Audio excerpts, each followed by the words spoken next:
বিচার বিভাগ এবং মাননীয় বিচারকগণ যদি বিবেক, সংবিধান এবং সৃষ্টিকর্তার প্রতি দায়বদ্ধ থাকেন, তাহলে যে সে দেশে ন্যায় বিচার প্রতিষ্ঠা হয় আজ 18 বছর পরে তা প্রমাণিত হলো বাংলাদেশ সুপ্রিম কোর্টের আপিল বিভাগের 27 BCS-এর শেষ রায়ের মধ্য দিয়ে।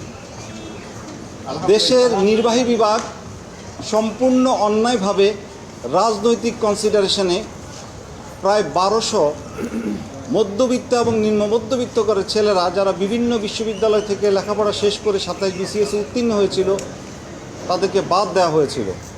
নির্বাহী বিভাগের এই বেআইনি সিদ্ধান্ত বাংলাদেশের সুপ্রিম কোর্ট বৈধতা দিয়েছিল। আজ সে রায়ের মাধ্যমে সে বৈধতাকে অবৈধ করে, সে আগের বৈধতাকে অবৈধ ঘোষণা করে আপিল বিভাগের রায় পুনর্বিবেচনা করে হাইকোর্টের রায় বহাল করা হয়েছে এবং আপিল বিভাগের আগের রায় বাতিল করা হয়েছে। আলহামদুলিল্লাহ। আমরা এই যে 18 বছর ধরে এই আইনি লড়াইটা চালাচ্ছিলাম, এটা পৃথিবীতে একটা নজিরবিহীন ঘটনা যে এত বড় একটা অসংখ্য বিচারপ্রার্থী মানুষ 1200 জন প্রায় সুদীর্ঘ 18 বছর ধরে এই লড়াইটা চালিয়ে গেছে। আজকে বিচার বিভাগের, গতকাল আমরা আপনাদের সামনে বলেছি, বিচার বিভাগের যে ক্ষতিটা হয়েছিল, বিচার বিভাগের যে দায়টা রয়েছে, সেই দায় থেকে কিছুটা হলেও দায় মুক্তি হবে আজকের এই রায়ের মধ্য দিয়ে। এই রায়ের ফলে ইনশাআল্লাহ প্রায় 1200 জন যারা চাকরিতে যোগদান করতে চাইবে তারা তাদের 27তম ব্যাচে ইতিমধ্যে যারা নিয়োগপ্রাপ্ত হয়েছেন তাদের সঙ্গে নোশনাল সিনিয়রিটি পাবেন, অর্থাৎ ধারণাগত জ্যেষ্ঠতা সহ তারা চাকরিতে নিয়োগ পাবেন ইনশাআল্লাহ। এবং সেই সঙ্গে মহামান্য হাইকোর্টের 3টি ডাইরেকশন সহ যে জাজমেন্ট দেওয়া হয়েছিল সেই রায়টিও বহাল করা হয়েছে, যেখানে 3টি ডিরেকশনে বলা হয়েছিল যে এদেরকে যাদের বাদ দেওয়া হয়েছে দ্বিতীয় ভাইভা ওসির মাধ্যমে তাদেরকে চাকরিতে নিতে হবে 90 দিনের মধ্যে। বলা হয়েছিল যে তাদের জ্যেষ্ঠতা ইন অ্যাকর্ডেন্স উইথ ল হবে। বলা হয়েছিল যে ইতিমধ্যেই যারা 27 BCS-এর মাধ্যমে যোগদান করেছে তাদের জন্য চাকরির কোনো অসুবিধা না হয়, সেটাও আইনানুগভাবে নির্বাহী বিভাগ দেখবে। তো আপনারা এই লড়াইয়ে আমাদের সঙ্গে ছিলেন, আমরা যারা আইনজীবী ছিলাম। এই 18 বছর ধরে একটা অসম্ভব কঠিন লড়াই ছিল, অ্যাগেনস্ট অল অডস, একটা আনফ্রেন্ডলি এনভায়রনমেন্টের মধ্যে আমরা এই মামলাগুলো তখন করেছিলাম। কিন্তু আজ এই রায়ের মধ্য দিয়ে যে ন্যায় বিচার প্রতিষ্ঠা হলো, দুটো জিনিস পরিষ্কার হলো। সেটা হলো, যেটা আপনাদের আগেই বলেছি, যে বিচার বিভাগের মর্যাদাটা সমুন্নত হলো। বিচার বিভাগ যে নির্বাহী বিভাগের হাতিয়ার হিসেবে ব্যবহৃত হয়ে পলিটিক্যাল কনসিডারেশনে এদেশের মানুষ হওয়া সত্ত্বেও ন্যায় বিচার থেকে এদেরকে বঞ্চিত করেছে, সেই দায় থেকে বিচার বিভাগ মুক্ত হলো। আর দ্বিতীয় যেটা হলো, ভবিষ্যতের জন্য একটা দ্বার উন্মোচিত হলো। সেই দ্বারটা হলো এই যে আস্থাহীনতা তৈরি হয়েছিল বিচার বিভাগের এবং মানুষের যে বিচার না চাওয়ার যে অনীহা তৈরি হয়েছিল, আজকে এই রায়ের মধ্যে দিয়ে বাংলাদেশের সকল মানুষকে এই মেসেজটা দেওয়া যায় যে ন্যায় বিচার করা শুরু হয়েছে। আপনারা দেখেছেন 5ই আগস্টের পর থেকে, এবং ইনশাআল্লাহ এই ন্যায় বিচার যদি অব্যাহত থাকে দেশের সকল ডেসিমেটেড ইনস্টিটিউশনসগুলো সবই আবার ঠিক হবে ইনশাআল্লাহ। মানুষের অধিকার প্রতিষ্ঠা হবে, আইনের শাসন প্রতিষ্ঠা হবে। এইটা হাইকোর্টের রায়ে 90 দিনের মধ্যে নিয়োগ দিতে বলা হয়েছে, সুতরাং সেই 90 দিনটা বহাল করা হয়েছে। আরেকটা জিনিস বলি, এই রায়ে সুপ্রিম কোর্টের আপিল বিভাগ এরকম একটা জনগুরুত্বপূর্ণ মামলায় কোনো রকম লিভ গ্রান্ট না করে মামলাতে হাইকোর্টের রায়টা সেটিসফাইড করে দিয়েছিল। আগে যেই আপিলটা আমরা আগে করেছিলাম, সেই civil petition for leave to অ্যাপিলে লিভ গ্রান্ট না করে এটা সেটিসফাইড করে দেওয়া হয়েছিল। ওই জাজমেন্টে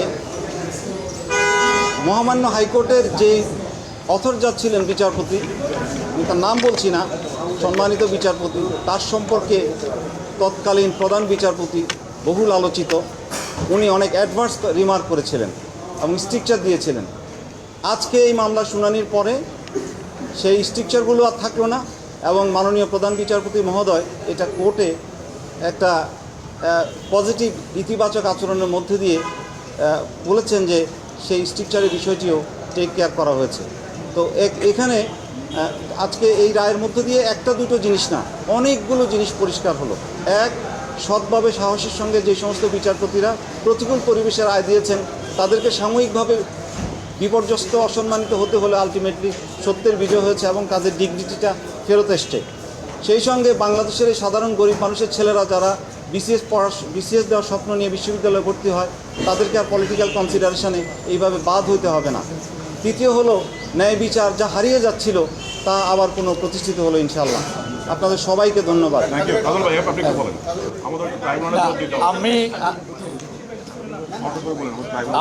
আমাদের আইনজীবী প্যানেলের পক্ষ থেকে আমাদের lead lawyer senior advocate Salahuddin Dolon সাহেব যেটা বলেছেন তার সঙ্গে আমি শুধুমাত্র এতটুকু অ্যাড করতে চাই, যে কোনো শিক্ষিত বাংলাদেশের প্রেক্ষাপটে যে কোনো তরুণের প্রথম স্বপ্ন থাকে বিসিএস পরীক্ষা এবং বিসিএস কোয়ালিফাই করা। আপনারা জানেন যে শুধুমাত্র রাজনৈতিক বিবেচনায় ১/১১ সরকার একদম নিয়ম আইন উপেক্ষা করে তৎকালীন বিএনপির আমলে যোগ্যভাবে নির্বাচিত হওয়া সত্ত্বেও তাদেরকে বাদ দিয়েছে। এই দীর্ঘ আইনি প্রক্রিয়ায় যারা দীর্ঘদিন পর্যন্ত এই লড়াই সংগ্রাম করেছেন, যে সমস্ত শিক্ষার্থীরা তাদের যে সমস্ত স্বপ্ন কখনো ভেঙেছে কখনো গড়েছে, আমি মনে করি দীর্ঘদিন পর্যন্ত তারা আদালতের বারান্দায় যেভাবে ন্যায় বিচার প্রত্যাশা করেছে, আজকে রায়ের মাধ্যমে সেই ন্যায় বিচারটি প্রতিষ্ঠিত হলো।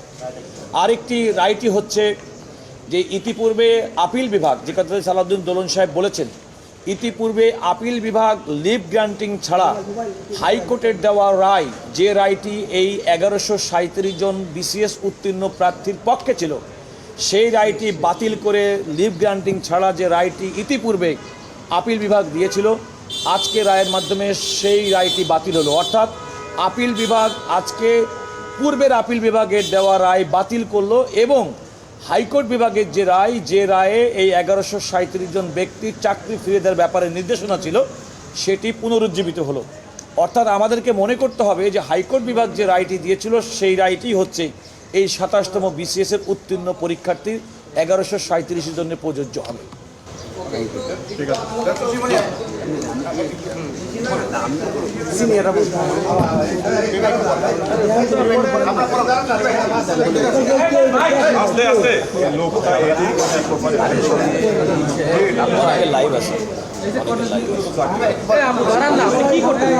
এই রায়ের মাধ্যমে প্রমাণিত হলো যে ন্যায় বিচার প্রতিষ্ঠার সংগ্রাম কখনো ব্যর্থ হয় না। আর আমি আহ্বান জানাবো যারা নতুন করে চাকরি পাবে তারা যেন দেশ গঠনের কাজে আত্মনিয়োগ করে এবং বাংলাদেশের এই শূন্য জায়গায় ছাত্রদের প্রতি শ্রদ্ধা নিবেদন করে ন্যায় নিষ্ঠার সহিত নতুন বাংলাদেশ গঠনের ক্ষেত্রে তারা যেন আপ্রাণ ভূমিকা রাখে, এই আহ্বান সকলের প্রতি থাকে। ধন্যবাদ।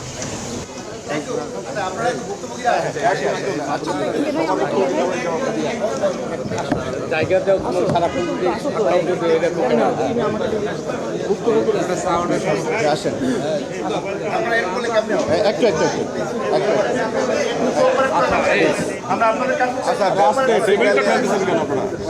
আমাদের বক্তব্য দেওয়ার কি দরকার আছে? আমাদের কোনো বক্তব্য দরকার নেই, আপনারা ওইটাই কন্টিনিউ করেন, এটা ভালো।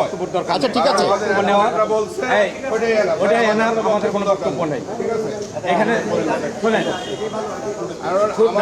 আমাদের বিষয়টা হচ্ছে কি, যেহেতু আচ্ছা পরে কথা বলেন, এখানে কথা আছে, পরে কথা বলেন। আলহামদুলিল্লাহ, আমি মোহাম্মদ হাবিবুর রহমান ভূঁইয়া রাকিব, ২৭তম বিসিএসের প্রথম ফলাফলে উত্তীর্ণ এবং বঞ্চিতদের প্রধান সমন্বয়ক হিসাবে আজ বর্তমান সরকারের কাছে আবেদন জানাই, এই দেশের ছাত্র জনতা এবং শত শত শহীদদের রক্তের বিনিময়ে যে নতুন স্বাধীন বাংলাদেশ নামক রাষ্ট্রটি পেয়েছি, সেটির যথাযথ ব্যবহার করে আমাদেরকে নতুন স্বাধীন বাংলাদেশের সেবা করার জন্য দ্রুততম সময়ের মধ্যে নিয়োগ দেওয়ার জন্য আবেদন করছি। আমার প্রতিক্রিয়া, আপনারা জানেন সেই সময়কার ফ্যাসিস্ট সরকার আমাদেরকে গলা টিপে হত্যা করা হয়েছিল। আমরা এই রায়ে সন্তুষ্ট এবং আমরা আমাদের অধিকার ফিরে পেয়েছি এবং আমরা যেটা দেখেছি, যেখানে যেই কোর্টে অবিচার হতো সেই কোর্টে আজকে ন্যায় বিচার ফিরে এসেছে এবং মাননীয় বিচারকগণ ন্যায় বিচার প্রতিষ্ঠা করেছেন। আমরা আশা রাখছি এর ধারাবাহিকতা থাকবে এবং আমরা আমাদের অধিকার অচিরেই ফিরে পাবো এবং নির্দিষ্ট সময়ের ভিতরে নিয়োগ পাবো। আমরা মহান আল্লাহর কাছে শুকরিয়া আদায় করছি যে আমরা আমাদের অধিকার ফিরে পেয়েছি। আচ্ছা।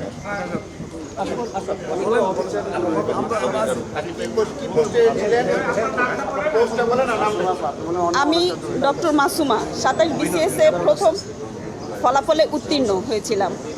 আমি আজকে এই আইনের যে কাঠগড়ায় দাঁড়িয়ে 16টি বছর আমরা ডোর টু ডোর 18 বছর আমরা ডোর টু ডোর হেঁটেছি। আজকে যে রায় পেলাম আলহামদুলিল্লাহ, আল্লাহর কাছে শুকরিয়া আদায় করছি এবং অন্যায় করব না। আমরা কখনো অন্যায় করব না, যে অন্যায়ের আমরা শিকার হয়েছি। সবাইকে ধন্যবাদ।